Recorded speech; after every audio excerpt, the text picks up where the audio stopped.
Hello everyone, and welcome to my hybrid Templar build for the Gold Road expansion. So I am quite happy to tell you all that ZeniMax added tools this patch that we can use to make up for the weaknesses the class has, and despite all the negativity that Templar receives, I've found it to be quite enjoyable this patch and to be able to dish out high damage, high burst, to have incredible healing as always, and decent mitigation. So without further ado, let's get into the sets. So this setup is nothing new for 99% of the setup. It's something that's actually quite a few years old now. But having tested several sets, for example, Nightmother's Gaze, Master's Dual Wield, and even the new Mythic, the Saint and Seducer Mythic, I still find that the old sets we've been using on the class are still best in slot. So for example, Rallying Cry, this does not move, it's still one of the strongest sets for 1vx PvP in the game, and for small scale. So we are using a Restoration Staff in defending with a Berserker enchant, and we are using all three jewelry in weapon damage enchants with Infused. For the front bar, this batch we are going back to my favorite set, Mechanical Acuity, with axes in non-honed and sharpened, with flame damage and shock damage, and with medium belt in well-fitted, medium boots in well-fitted as well, and heavy legs in reinforced. Then we'll be using Gallant Chain, so trainee one piece, in heavy reinforced for the chest, Thracian Stranglers, which in my opinion is the strongest mythic in the game. It is not used simply because of the very inconvenient necessity to restack the set every time you die. And then we're using Balog, so 2 medium in well fitted. Now, let's get into the skills, which is where the magic is happening. So for our first skill, we'll be using Ulfsild's Contingency, which is probably the strongest skill I added to this game in a long time. So this is part of the scribing skill line, and I'm sorry for those who do not have the DLC. You will need that expansion if you want to play Templar this patch at a high level in PvP. So Ulfsild's Contingency, why is it so strong? Well, Templar is suffering from low burst, so once targets go under the 30% health threshold, Templar has the strongest execute in the game. That everyone knows. However, jabs are bad, Purifying Light is non-existent, and Burning Light is not that good anymore. So we need new sources of damage, and Templar has not received much love as of late. So why is this so strong? Well, Ulfsild's Contingency is an AoE burst skill, which is already perfect for the Templar toolkit. Now, it's off CD, which means you can use it at the same time that, for example, you use jabs or you slap down a Dawnbreaker, and that's very important for your burst. Then it has the increased damage done by 2000, and this buff scales with your multipliers. So for instance, on my DB, if I have 30% more damage, or for example on Crescent Sweep with a 60% more damage, those 2k damage will scale with those. So for example, targets in front of me would be hit by the 2k additional damage, buffed by those 60%, which is why this damage buff is insane, and you can reach absolutely incredible numbers on Dawnbreaker or Crescent Sweep, even against targets which have quite good builds. And finally, we can have a source of minor vulnerability for 21 seconds, which is just downright insane.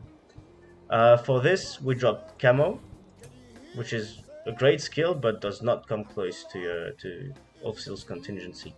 I've hit 9k contingencies on squishy targets, and even on tanky targets, I've hit between 5 and 6k. So that's a great skill. Then of course, the reliable jabs, Radiant Oppression. You can use the other morph as well if you prefer the healing. You can use Caltrops, Vigor, Dawnbreaker, or Crescent, up to you. For the back bar, we are using Race Against Time, Rune, Living Dark, Cleanse, and the second addition to this setup is the Healing Soul Burst Heal. Why did we drop Honor the Dead? Well, HDD is going to give you more magic as sustain. Simply because outnumbered, you're always going to be below 75% health and always proccing that additional magic as sustain. But Healing Soul, you can add the affix Major Vitality for 10 seconds. And that buff on Templar is absolutely ridiculous, especially since we are using Thrash and Stranglers. Our healing becomes insane. I've had 7k Vigor tick in PvP with this setup. So you will not be the tankiest player in Cyrodiil, but you will definitely have some of the best, or if not the best, solo healing ability in the game. Then we have restore 1000 magicka and 1000 stamina. This is needed because since you're not using HD anymore, you will run into magicka issues on this setup, so you will have to play carefully to not run out of that resource pool. And then, of course, the burst heal, which is barely lower than the HDD tooltip. And then we're using Life Giver. If you prefer, you can also use the Vampire Ultimate. I haven't used it in a long time, but it will definitely work on this setup. And I would not use the Psychic skill since you are already proccing minor protection from your Adric Spear passive, so Spear Wall. Now, for the CPs. These are quite interchangeable since CPs don't matter as much as they used to in my opinion. This patch, however, I am using the two healing CPs because they scale for 10%, which is, in my opinion, insane for survivability. You can also choose to add damage CPs here. I haven't found them game-changing, whereas the healing ones will actually make you survive more often. You will need, however, the fighting finesse CP since you're using mechanical acuity. If you really want to push damage, you can also try Backstabber. And finally, I've been using Ironclad. It's up to you to decide, depending on your server's meta, which CP is better between Duelist's Rebuff and Ironclad. For the moment, I'm using Ironclad because I've been taking a lot of AoE damage and I'm not using Elude, so I'm using this to mitigate more.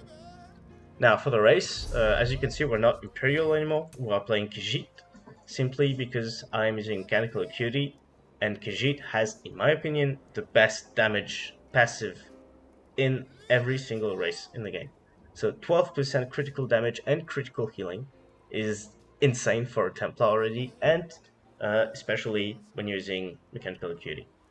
Other races you can use are, of course, Imperial and Orc, and perhaps Bosma, but I would stick to Khajiit or the other two ones I cited.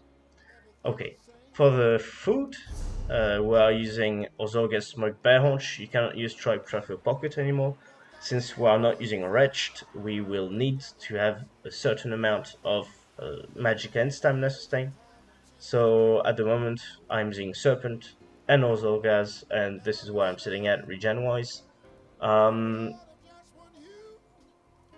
Sometimes I run into sustain issues, but it's been manageable because of the healing I have. I run 63 into health and 1 into stamina, and I'm sitting at 30k health and 17k stam. For the red CPs, I'm using Survival Instincts, Sustained by Suffering, Pain's Refuge, and Relentlessness. These are never going to move if you're not using Wretched, in my opinion. If you don't really care about sustain, or you're playing in a group and someone runs a sustain set, perhaps you can try going for more mitigation here, maybe Juggernaut here on the left, or maybe going Bastion, since every Sorc in this game has now become a top tier tanking class. Okay, I am of course obviously playing Vampire Stage 3, so this is basically needed in PvP now. It's been the case for years now, so just play Vampire Stage 3. Don't run like Werewolf or something. Okay, that's pretty much it. If you want to do variants of this setup, you can definitely find other sets. Maybe drop Rallying Cry for a tankier set. Personally, I've been finding this setup to be working quite nicely on all aspects of solo PvP, so damage, survivability, and sustain. And if you have any question, you can just hit me up in the comment section, and I'll be uploading PvP videos to showcase this build in action soon enough. Thank you for listening and stick around.